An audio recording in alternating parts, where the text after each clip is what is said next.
Yes, people, and today we're talking about what potentially could be Arsenal's first signing of this January transfer window. 3 weeks in, Matt Turner from New England Revolution. Now, who was expecting that?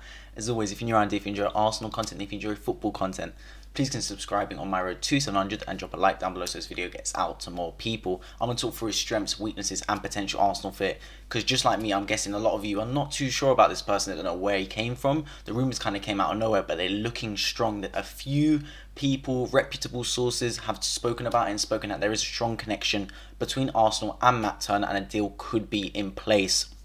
I'm going to start with Fabrizio Romano, the pinnacle of football news, on Twitter. He said Arsenal, New England Revolution are in direct contact for Matt Turner deal as per Taylor Twellman. Negotiations on talks will continue in the coming hours and more personal terms are already discussed and not an issue, not that I'd expect it to be so. It's club negotiation now and Leno could leave soon. So I believe this is one of those deals that if a fee is agreed, the player will come to Arsenal. It's not like Vlahovic where the player is teetering if he wants to come or not.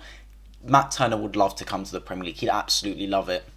It's just whether a deal can be made between Arsenal and New England Revolution. He said at the end Leno could leave soon. I believe that would be the only way this signing gets made. I believe we only make this signing provided Leno leaves the club, because I think Arsenal has assessed it and said Okonkwo isn't ready enough. We took a big L on Renarson. He clearly wasn't good enough.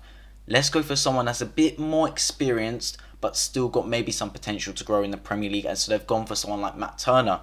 Also, Arsenal Realist, another person that speaks about Arsenal news on Instagram, does great news stories. Basically, he hasn't been as active recently, but during the summer I paid a lot of attention to what he said because he's clearly got some reputable sources. He's got a quick little update. He's got quite a few bits here. Firstly, about Vlahovic, his decision at Asian key to our chance. We already kind of knew that. And then his second point, Arsenal interested in American goalkeeper Matt Turner.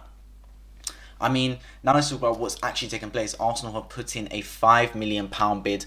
I believe, well, that's what the sources are saying. And look, it's not a lot of money whatsoever. And is it going to be one of those signings where, is it just a stopgap? Because we surely need to learn our lesson by now on £5 million signings. I mean, we bought Pablo Mari for £5 million in the January as a stopgap at centre back, and that worked out well. He ended up leaving. Basically, this window he's gone now on loan.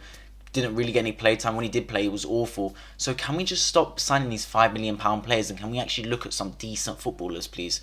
Because, yeah, okay, we might need to let Leno leave because he's not getting enough game time. And to be fair to Leno, he is better than a number 2 goalkeeper. He would probably be number 1 for a lot of teams. And I could see someone like potentially Newcastle getting him and making him their number 1. But even so, don't replace him with just a £5 million player, in my opinion. Either way, let's talk about him himself. He's actually probably not as bad as £5 million makes out. He's pushing with Zach Steffen for the number 1 spot in the USA national team. So if those don't know, Zach Steffen actually is Man City's number 2. So, I mean, that's not bad if he's pushing Zach Steffen. His strengths and weaknesses, according to WhoScored.com, says he's got great shot stopping, great penalty saving, he's saving close range shots and saving long shots are all good. So his terms of ability to stop the ball is all very decent, much like kind of Leno was that as well. The problem is it doesn't suggest it here, but from what I've seen, his kicking is a weakness. And that worries me because the whole way we've adapted our play has to be to play from the back, to have a goalkeeper like Aaron Ramsdale that's confident, that can stay off his line a lot and interlink, kind of become like a third centre-back when we've got the ball high up the pitch to kind of sweep. Would Matt Turner be able to do that? I'm not too sure. It doesn't. His strengths and weaknesses don't correlate with that. That being topped up with the fact that the geezer's already 27 years old. This isn't a 20-year-old we're signing. We're signing a player that's basically reached their prime. Now, I know goalkeepers you can play longer. I have no doubt that he can do that. But at 27, how much more growing can you do? There's that whole case of, can you teach an old dog new tricks? At 27, has he peaked and has he reached that stage where he can't get much better? I'm not too sure. But then, if we look at his current market transfer value, it's always risen. It's always risen. You can see he kind of was steady, dipped up a little bit, and then since he's gone to New England Revolution, his price transfer market value has just risen. Of course, it's in at 2.7 million, which is not high at all, but it is rising, and it's not seemed to tail off or plateau yet, which gives me good indication that he's still getting better day by day. In terms of his birthday, I think this is an important point actually. 1994, his birth year, June the 24th. Now, for those who don't know, the American World Cup, the first one, was in 1994, and then the second one will be in 2026 after Qatar. I think that's an interesting point, just for the fact that could this by Arsenal be a marketing strategy to try and burst into the American market and try and get some kind of more American fans on board. Arsenal already has a good fan base in America, do not get me wrong. But when Chelsea signed someone like Pulisic, the amount of Chelsea fans in America grew a lot. So a £5 million signing at backup goalkeeper to try and get more revenue, is it a business deal rather than a football deal? That's kind of what I'm thinking. He's still kind of young-ish at 27, so it's not like he's going to retire tomorrow. But he's still not too young that no one has a clue who he is.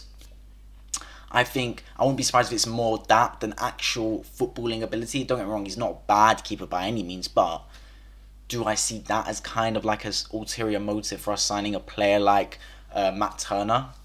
Who knows, man? There's a lot of ifs, buts, and maybes with this transfer because not a lot of people have a clue who he is. I'm not being funny. Does anyone here watch MLS? I don't think even people in America watch MLS. They probably just watch the Premier League or La Liga.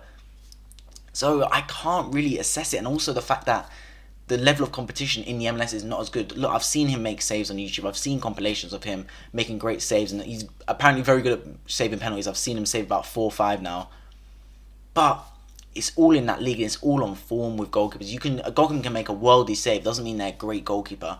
So who knows, man? It's a bit of a tricky one in my opinion. Now, the problem is whenever I say I don't like a signing, aka like Ramsdale wasn't a big fan of before, I wasn't a massive fan of Ben White, it seems to backfire. I'm going to trust Arteta on the board. If they want to sign Matt Turner, they must see something in him, and I'll back him. Of course, any player that comes to this football club, whether I wanted them to sign or not, I would always back it because they're an Arsenal player at the end of the day.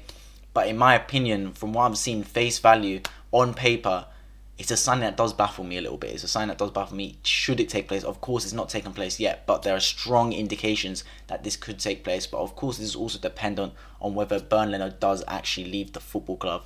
Leave in the comment section down below your thoughts. If the signing would take place, do you like Matt Turner? Do you have any clue about him? Would you like him to join? Is there any other goalkeepers you'd like us to sign? For me, the first thing is, we're 3 weeks into the transfer window. There's about 9 days left now, and we still haven't addressed the centre mid or striker. We shouldn't be looking at goalkeepers. We should be looking at strikers and centre mids. Yeah, we've got rid of a few players like Maitland-Niles, Kolasinac, Mari, etc. But where's the incomings, man? Like, where's the players that we actually need? We need a centre mid badly now. Xhaka's going to be out for 1 more game. Partey's now going to be out for 1 more game. We've got Lokonga on his ones who still looks a bit young. Where is the centre mid that we desperately need? Where's the striker that we desperately need? Aubameyang, of course, he hasn't been firing this season. He's now got health problems. Lacazette, for all he's done in the team, has only scored 1 goal in the past 6 games. So, like, there's 2 positions that every Arsenal fan can highlight that we need. The Arteta and the board are saying we need them, but where's the address? Where are they addressing it? It's been 3 weeks now. It's not like we're 1 week into the transfer window, and there doesn't seem to be anything that's like concrete. There was Arthur was there, but we didn't really kind of manifest. Is that still going to manifest? Who knows? Vlahovic, it just seems to be dragging on this whole window. Does it come to January, don't end up signing him, then we've literally just stood there like, wow, we spent the whole time chasing this one guy and he didn't end up coming. Now we've left it too late and we're going to have to spend a lot of money because it's deadline day on someone else.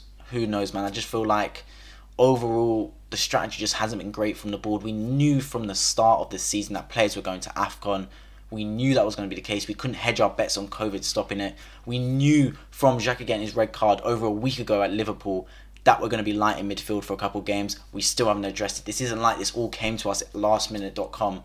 We've had this kind of warning signs for a while now and we still are yet to address it. That's disappointing on the board's behalf and Arteta's behalf. I'm going to say less Arteta because at the end of the day, his job is to just get the performances on the pitch. I'm looking more Edu and the players behind that need to get the negotiations done. So yeah, it's disappointing on that behalf. But then again, look, we have 9 days. Who knows what can happen? Maybe they've got a surprise in store. Either way, we need the signings to come in quick. After Burnley, it is a international break, which means you've got 1 more game this Sunday, and then after that, we can try and integrate the players that we do hopefully sign in this January transfer window. As always, leave in the comment section down below your thoughts on this video, on any players that you would like Arsenal to sign, including whether you would like Matt Turner. And if you're new around here, if you enjoy Arsenal content, if you enjoy football content, please consider subscribing on my road to 700 and drop a like down below so this video gets out to more people. I've been White Football and I'll catch you guys in the next video.